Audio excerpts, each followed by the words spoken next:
평화로운 주말 오후입니다. 거실에서는 아이들이 깨르르 웃으며 블록 쌓기에 한창이죠. 친구와 함께 사이좋게 장난감을 나누어 쓰는 아이의 뒷모습을 보며 부모님들은 생각합니다. 아, 우리 아이가 이제 다 컸구나. 정말 착하게 잘 자라고 있네. 그런데 바로 그 순간 평화롭던 거실에 날카로운 비명소리가 울려 퍼집니다. 깜짝 놀라 달려가 보니 방금까지 웃고 있던 우리 아이가 친구의 팔을 꽉 물고 있는 게 아니겠어요? 당황한 친구 부모님의 표정, 서럽게 우는 상대 아이, 그리고 입술을 꾹 다물고 무표정하게 서 있는 우리 아이. 이 상황에서 부모님의 심장은 덜컥 내려앉습니다. 대체 왜? 잘 놀다가 갑자기 왜 이런 행동을 하는 걸까요? 우리 아이가 혹시 공격적인 성향을 타고난 건 아닐까? 내가 교육을 잘못 시킨 건 아닐까? 하는 온갖 걱정이 머릿속을 스칩니다. 하지만 여러분 너무 자책하지 마세요. 오늘 우리는 이 당혹스러운 영유아의 물기 행동 뒤에 숨겨진 진짜 심리를 아주 깊숙이 파헤쳐 보려고 합니다. 먼저 실제 사례를 하나 떠올려 볼까요? 3살 배기 민준이는 평소 순하기로 소문난 아이였습니다. 그런데 어린이집 상담날 선생님으로부터 충격적인 이야기를 듣게 되죠.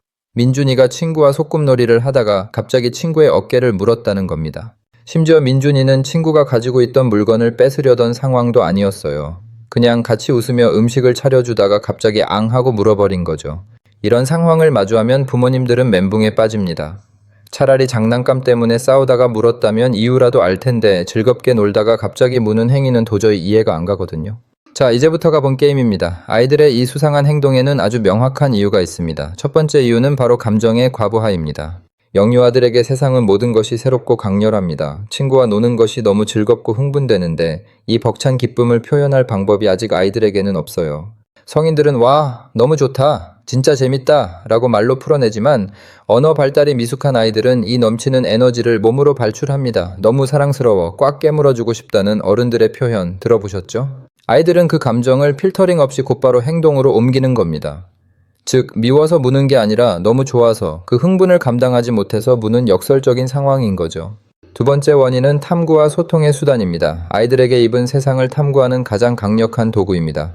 영아기 때 모든 물건을 입으로 가져가던 본능이 남아있는 상태에서 친구라는 존재는 아주 흥미로운 탐구 대상이죠. 손으로 만져보는 것보다 입으로 느껴보는 것이 아이들에게는 더 확실한 정보 수집 방법이거든요. 또한 내 마음을 알아달라는 일종의 신호이기도 합니다.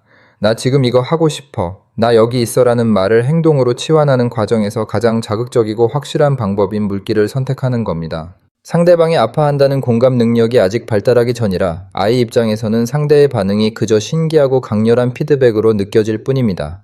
세 번째는 자기 방어와 스트레스입니다. 이건 주로 장난감을 뺏기거나 자신의 영역이 침범당했을 때 나타납니다. 하지만 꼭 갈등 상황이 아니더라도 어린이집이라는 낯선 환경, 소음 혹은 졸음이나 배고픔 같은 생리적인 스트레스가 쌓여 있을 때 아이들은 폭발합니다. 마치 팽팽하게 부풀어 오른 풍선이 작은 바늘 하나에 터지는 것처럼 평소보다 예민해진 상태에서 친구가 가까이 오기만 해도 반사적으로 입이 먼저 나가는 거죠.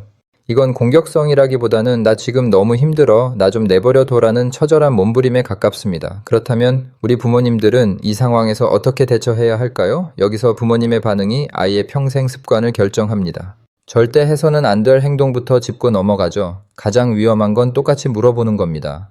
네가 물면 친구가 이렇게 아파, 한번 느껴봐라며 아이의 팔을 무는 부모님들이 계십니다. 이건 정말 최악의 대처입니다. 아이는 아픔을 통해 역지사지를 배우는 게 아니라 아, 사랑하는 엄마 아빠도 화가 나면 무는구나, 공격은 정당한 방법이구나 라는 잘못된 학습을 하게 됩니다. 또한 큰 소리로 야단치거나 체벌하는 것도 금물입니다. 공포심은 일시적으로 행동을 멈추게 할 순 있지만 아이의 내면에 더 큰 분노와 불안을 쌓아 결국 더 교묘한 공격성으로 변질될 수 있습니다. 이제 우리가 해야 할 올바른 솔루션을 알아봅시다. 사건이 발생한 즉시 단호하고 짧게 말해야 합니다. 안 돼, 물면 아파. 사람을 무는 건 안 되는 거야. 이때 목소리는 낮고 차분해야 하지만 결연함이 느껴져야 합니다. 길게 설명해봤자 아이 귀에는 들어오지 않습니다. 짧은 경고 후에는 즉시 피해의 아이에게 관심을 돌리세요. 우리 아이에게 화를 내기보다 다친 친구를 먼저 위로하고 살피는 모습을 보여주는 겁니다. 가해자인 우리 아이가 상황의 주인공이 되지 않게 만드는 것이 핵심입니다. 무는 행동을 했을 때 부모의 관심이 내가 아닌 상대에게 간다는 것을 깨닫게 해야 합니다. 그 다음 단계는 감정 읽어주기입니다. 아이가 진정된 후에 물어보세요. 민준이가 친구랑 노는 게 너무 신났구나? 혹은 저 장난감이 갖고 싶었니? 아이의 속마음을 부모가 대신 말로 표현해 주는 겁니다. 아, 내가 너무 좋아서 그랬던 거구나 라고 아이가 자신의 감정을 인지하게 도와주세요. 그리고 대안을 제시해야 합니다. 친구가 너무 좋을 때는 안아주거나 좋아라고 말하는 거야. 장난감이 필요할 때는 나도 빌려줘라고 손을 내미는 거야 라고 구체적인 방법을 알려주고 연습시켜야 합니다. 이건 단 한 번으로 고쳐지지 않습니다. 수십 번, 수백 번 반복되는 훈련이 필요합니다. 마지막으로 가장 중요한 것은 예방입니다. 평소 아이의 스트레스 지수를 체크해 주세요. 유독 피곤해 보이는 날에는 친구와의 만남을 피하거나 짧게 조절하는 지혜가 필요합니다. 또한 아이가 친구와 잘 놀고 있을 때 적극적으로 칭찬해 주셔야 합니다. 어머, 민준이가 친구랑 차례차례 잘 노네. 너무 멋지다. 이렇게 긍정적인 행동에 대해 즉각적인 보상을 주면 아이는 굳이 묻지 않아도 부모의 관심을 끌 수 있고 사랑받을 수 있다는 것을 학습하게 됩니다. 여러분, 우리 아이는 괴물이 아닙니다. 그저 표현이 서툰 아주 작은 인간일 뿐입니다. 입으로 세상을 배우던 아이가 이제 손과 입을 넘어 마음과 언어로 소통하는 법을 배우는 중인 거죠. 아이가 친구를 물었을 때 부모님이 먼저 평정심을 찾으세요. 당황스러운 그 순간이 우리 아이에게 올바른 소통법을 가르칠 수 있는 최고의 기회입니다. 아이의 손을 꼭 잡고 따뜻하게 하지만 단호하게 이끌어 주신다면 그 작고 날카로운 치아는 곧 예쁜 미소와 따뜻한 대화로 채워질 것입니다. 오늘 육아에 지친 모든 부모님을 응원합니다. 혹시 우리 아이가 물었을 때 상대 부모님께 사과하는 법이나 반대로 우리 아이가 물려왔을 때의 대처법이 궁금하신가요? 다음에는 그 구체적인 실전 대화법에 대해 더 자세히 이야기 나눠보도록 하겠습니다. 도움이 되셨다면 구독과 좋아요, 알림 설정까지 부탁드리고요. 댓글로 여러분 생각도 남겨주세요. 감사합니다.